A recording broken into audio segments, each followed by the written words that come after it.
کی پہلی رات میں نے گھونگھٹ اٹھانے سے پہلے اپنی پگ اس کے قدموں میں رکھتے ہوئے صاف الفاظ میں بتا دیا، معاف کر دو، میں حق زوجیت ادا کرنے سے بالکل قاصر ہوں، صرف اپنی والدہ اور بہنوں کی خوشی کی خاطر خود غرض بن گیا ہوں۔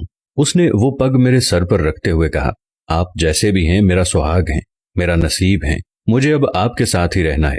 اس دن کے بعد اس اللہ کی بندی نے میرے ساتھ 30 سال گزارے، میرے گھر والوں کی ہر بات برداشت کی، بانجھ ہونے کے تانے بھی سنے مگر میرا پردہ رکھا۔ قبرستان میں قدم رکھتے ہی ایک مہک نے استقبال کیا۔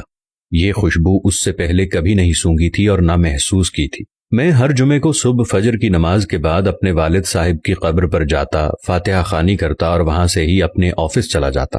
ایک عرصہ ہو گیا تھا مگر آج میں نے قبرستان میں ایک نئی خوشبو محسوس کی جو مجھے بے چین کر رہی تھی۔ یہ خوشبو کسی طرح سے بھی دنیاوی خوشبو نہیں لگ رہی تھی۔ بہرحال میں والد صاحب کی قبر پہ پہنچا تو ان سے چند قدم کے فاصلے پر ہی ایک نئی قبر بنی تھی۔ تازہ پھول اور چادر سے اندازہ لگانا مشکل نہیں تھا کہ 2 یا 3 دن پہلے ہی یہ قبر بنی ہے۔ والد صاحب کی قبر سے فارغ ہو کر جاتے ہوئے اس قبر پر فاتحہ خوانی کے لیے رک گیا۔ فاتحہ خوانی کے دوران محسوس کیا کہ خوشبو اس قبر سے ہی آ رہی ہے۔ کنفرم کرنے کے لیے قبر کی مٹی مٹھی میں بھری تو ایک دم ٹھٹک گیا۔ قبر کی مٹی ٹھنڈی تھی جیسے نم ہو، جبکہ مٹی بالکل خشک تھی اور کمال حد تک ٹھنڈی تھی۔ بہرحال مٹی کو وہیں قبر پر پھینک دیا اور ہاتھ جھاڑنے کے بعد چل پڑا۔ بھائی کی دکان کھولی، پہلا گاہک آیا، اس کو سامان دیا تو اس نے کہا، زمان بھائی آج خوشبو تو بہت کمال کی لگائی ہے۔ خوشبو؟ کون سی خوشبو؟ تو اس نے کہا، زمان بھائی خوشبو آپ لگاتے ہو اور پوچھتے ہم سے ہو کون سی خوشبو؟ بہت بھلے مانس آدمی ہو آپ۔ یہ کہتے ہوئے وہ چل پڑا۔ میں نے جب اپنے ہاتھ کو سونگھا تو وہی خوشبو میرے ہاتھ سے آ رہی تھی۔ تمام دن میں اس خوشبو کو محسوس کرتا رہا۔ ہاتھ دھونے کے باوجود بھی میرا ہاتھ معطر رہا۔ اگلے دن ہفتے کو بھی میں نہ چاہتے ہوئے قبرستان چلا گیا۔ والد صاحب کی قبر پر فاتحہ خوانی کے بعد اس قبر پر فاتحہ خوانی کی۔ کس کی قبر ہے؟ یہ کون ہے جو اس قدر نیک ہے، جس کی قبر ٹھنڈی اور خوشبودار ہے؟ ایسا کون سا عمل کر دیا کہ اتنا بڑا انعام پا لیا؟ اس بات نے مجھے بے چین سا کر دیا۔ گورکن سے اس قبر کے متعلق پوچھا تو اس نے بتایا کہ خاتون کی قبر ہے۔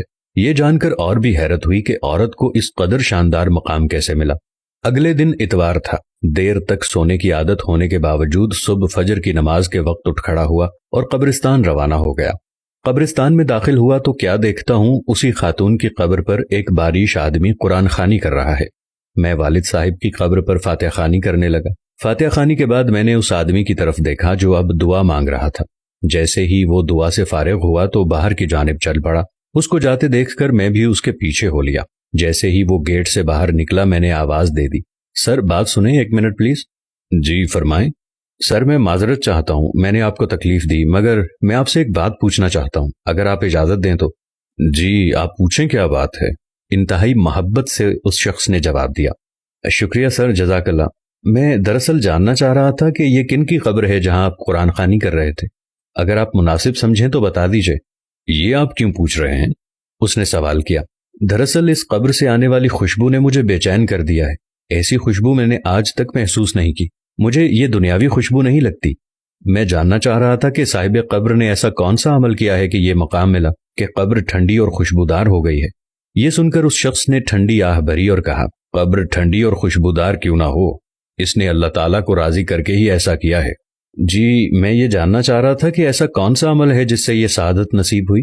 اس نے بتایا کہ یہ میری زوجہ کی قبر ہے۔ 30 سال تک ہماری رفاقت رہی۔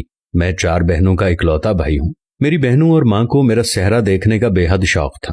سرکاری نوکری ملتے ہی چاند سی دلہن کی تلاش شروع کر دی گئی۔ یوں دنوں میں لڑکی کی تلاش کا کام مکمل ہوا۔ شادی ہوئی اور ماں بہنوں نے اپنے ارمان دل کھول کر پورے کیے۔ شادی کی پہلی رات میں نے گھونگھٹ اٹھانے سے پہلے اپنی پگ اس کے قدموں میں رکھتے ہوئے صاف الفاظ میں بتا دیا کہ مجھے معاف کر دو، میں حق زوجیت ادا کرنے سے بالکل قاصر ہوں، میڈیکلی طور پر مکمل انفٹ ہوں، صرف اپنی والدہ اور بہنوں کی خوشی کی خاطر خود غرض بن گیا ہوں۔ اس نے وہ پگ میرے سر پر رکھتے ہوئے کہا کہ آپ جیسے بھی ہیں میرے سہاگ ہیں، میرا نصیب ہیں، مجھے اب آپ کے ساتھ ہی رہنا ہے۔ اس دن کے بعد اس اللہ کی بندی نے میرے ساتھ 30 سال گزارے، میرے گھر والوں کی ہر بات برداشت کی، بانجھ ہونے کے تانے بھی سنے مگر میرا پردہ رکھا۔ اللہ اس کی قبر کو کیسے ٹھنڈا اور خوشبودار نہ کرے جس نے اتنی پاکباز زندگی گزاری ہو۔ اس شخص کی تمام بات سن کر اس خاتون پر رشک آنے لگا جس نے دنیا میں صبر کیا اور اعلیٰ مقام حاصل کیا۔ آج کل کے دور میں کچھ بھی حاصل کرنا کیا مشکل ہے، عورت ذرا سی بیمار، مرد حلال حرام کی تمیز کیے بغیر اپنی خواہشات کی تکمیل کے لیے کچھ بھی کر گزرتے ہیں۔ تھوڑا سا فرق لگنے پر بیوی شوہر کو کھری کھری سنا دیتی ہے، شوہر بیمار ہو تو تعلق تک استوار کر لیتی ہے۔ معاشرہ ایسی مثالوں سے بھرا پڑا ہے۔ صبر کا دامن ہم نے ہاتھ سے چھوڑ دیا ہے۔ اللہ تعالی ہمیں دین کو سمجھنے، اس پہ عمل کرنے کی توفیق عطا فرمائے، آمین ثم آمین یا رب العالمین۔ ہم امید کرتے ہیں کہ ہماری آج کی ویڈیو آپ کو پسند ضرور آئی ہوگی، اور آپ ایسے بہن بھائیوں کے ساتھ اس ویڈیو کو ضرور شیئر کیجیے گا۔ ویڈیو اچھی لگے تو دوسروں کی بھلائی کے لیے شیئر ضرور کیجیے۔ اللہ ہم سب کو ہدایت دے اور اپنے ماں باپ کا احترام کرنے کی توفیق عطا فرمائے۔